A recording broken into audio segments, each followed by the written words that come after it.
Hello दोस्तों, ये है आपके favourite show the return of tiger का यूट्यूब पर आखिरी एपिसोड। लेकिन ये कहानी का अंत नहीं है, अगला एपिसोड कर रहा है आपका इंतजार। तो डिस्क्रिप्शन में दी गई लिंक से अभी डाउनलोड करें और सुनिए पूरी कहानी सिर्फ पॉकेट एफएम ऐप पर। अभिनव को पूरा अंदाजा था कि ये भारती वाला ही सेल्स पर्सन था, इसीलिए वो उस आवाज की तरफ तुरंत दौड़ पड़ा। वहां पहुंचते ही अभिनव ने अपने सामने का नजारा देखकर मुट्ठी भींच ली। एक जाना पहचाना आदमी उसकी मुंह बोली माँ भारती को भला बुरा सुनाया जा रहा था। ये क्या बवाल हो रहा है?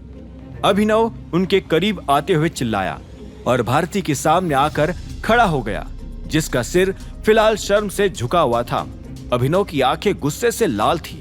उसे लगा नहीं था कि अलायना के स्टोर पर भी लोग उसकी मुंह बोली माँ के साथ इस तरह की बदतमीजी कर सकते थे। अभिनव अपनी मुंह बोली माँ भारती को लेकर अलायना के स्टोर शॉपिंग करने आ गया था। हालांकि कुछ देर वहां बिताने के बाद उसने देखा कि एक आदमी ने भारती के साथ बदतमीजी करनी शुरू कर दी थी। यार, तुम इन भिखारी लोगों को अपने स्टोर में अंदर घुसने कैसे देते हो? तुम्हें दिखाई नहीं देता कि यहाँ और भी कस्टमर आए हुए हैं? अभिनव ने सेल्स पर्सन पर भड़कते हुए उस आदमी की ओर देखा और वो उसे तुरंत ही पहचान गया। उस आदमी ने भी फिर एक पल के लिए अभिनव की ओर देखा और वो हैरान होकर हंस पड़ा। क्या बात है, तुम यहाँ? अपनी जुबान पर लगाम लगाना सीख लो कृतेश, नहीं तो अच्छा नहीं होगा। यह सुनकर कृतेश के चेहरे से हंसी गायब हो गई और वो फिर रूखी नजर से भारती की ओर देखने लगा। ये भिखारन तुम्हारी माँ है? ओए, औकात में रहे, ये मेरी माँ है, कोई दिक्कत?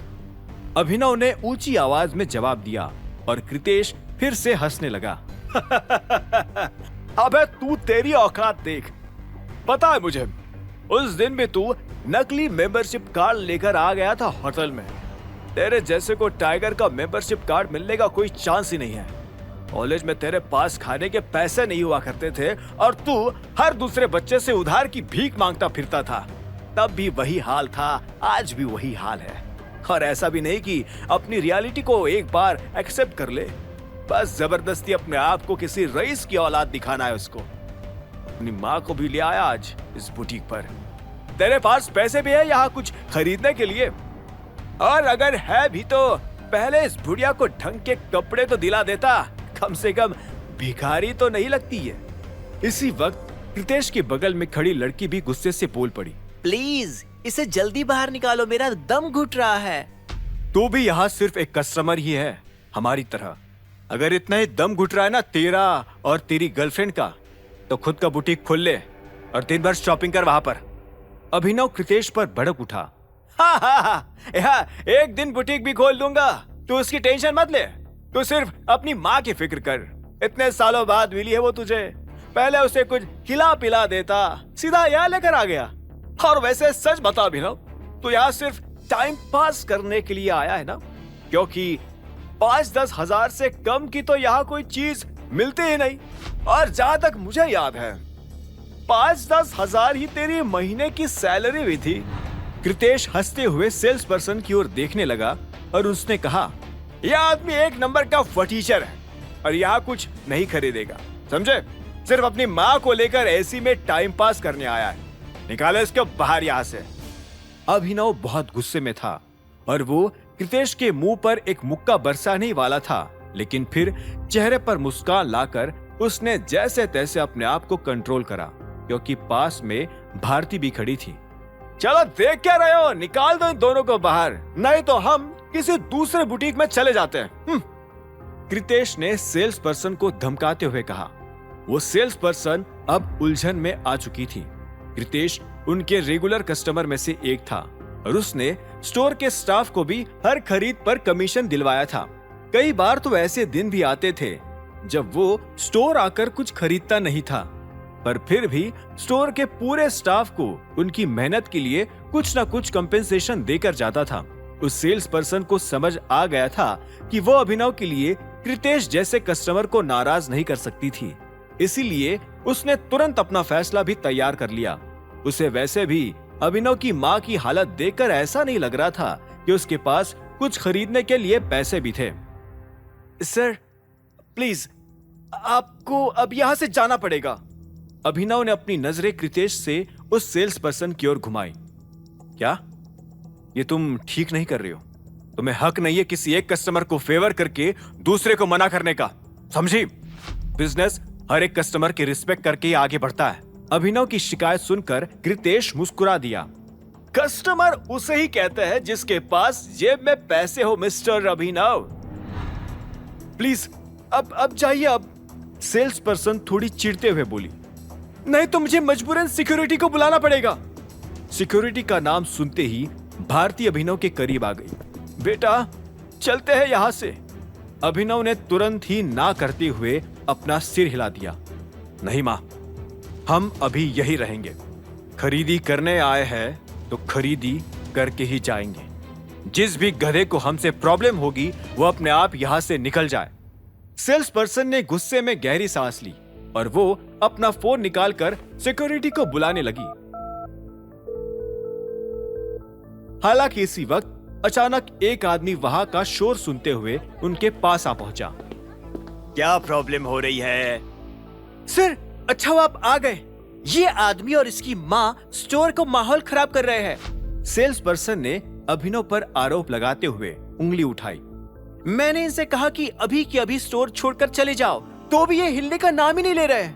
उस आदमी यानी स्टोर मैनेजर ने अपनी सेल्स पर्सन की शिकायत सुनते हुए अभिनव की ओर देखा। पहले एक नजर, फिर दो नजर और फिर उसकी आंखें अभिनव के हाथ पर जाकर रुक गईं। उस अंगूठी पर, उस एक निशान पर जिसे देखते ही इस शहर का हर जानने वाला आदमी कांप उठता था। उस मैनेजर के चेहरे का रंग उड़ गया, हाथ कांपने लगे और अगले ही पल वो मैनेजर पलटा और अपनी उसी सेल्स पर्सन पर चिल्लाने लगा जिसने अभिनव को बाहर निकालने की बात की थी।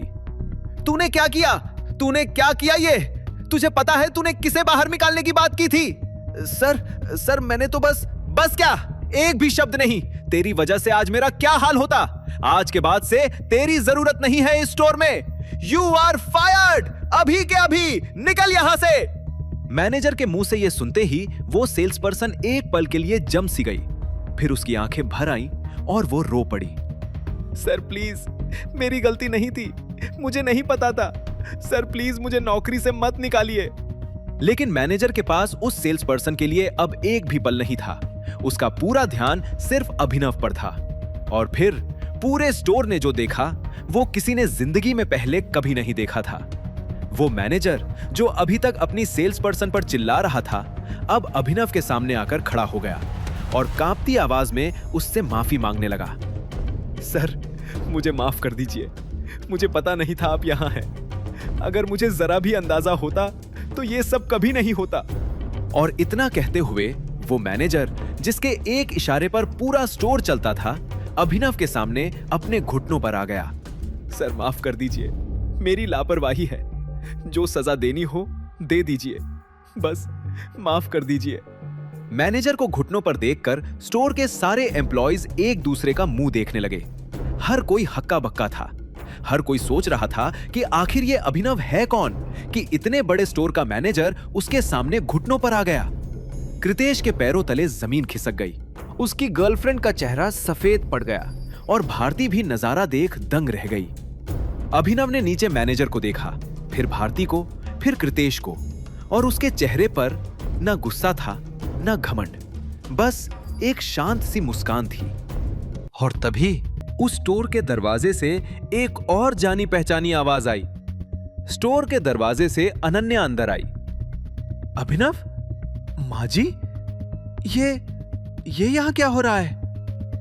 अनन्या की नजर एक के बाद एक सबके चेहरों पर गई। कृतेश का सफेद पड़ा चेहरा, रोती हुई सेल्स पर्सन और स्टोर का मैनेजर घुटनों पर अभिनव के सामने। ये मैनेजर घुटनों पर क्यों बैठा है? अनन्या को कुछ भी समझ नहीं आ रहा था। वो धीरे से भारती के पास आई और धीमी आवाज में पूछा, माँ जी, ये क्या हो रहा है? ये सब अभिनव के सामने झुक क्यों रहे हैं? अब अभिनव की नजर अनन्या पर पड़ी और एक पल के लिए वो खुद भी रुक गया। अनन्या के सामने घुटनों पर बैठा मैनेजर, रोती हुई सेल्स पर्सन, हक्का बक्का कृतेश, ये सब देखकर अनन्या के हजारों सवाल थे और अभिनव के पास एक भी जवाब नहीं था जो वो दे सके। क्या अनन्या को आज पता चल जाएगी अभिनव की असलियत? क्या वो जान पाएगी कि जिसे वो घर का नाकारा दामाद समझती थी वो खुद टाइगर है? YouTube पर यह है द रिटर्न ऑफ टाइगर का फिनाले एपिसोड, लेकिन कहानी अभी खत्म नहीं हुई है। आगे के एपिसोड सिर्फ अवेलेबल हैं पॉकेट FM ऐप पर। आगे क्या होगा जानने के लिए डिस्क्रिप्शन में दी गई लिंक से डाउनलोड कीजिए पॉकेट FM ऐप और सुनिए पूरी कहानी।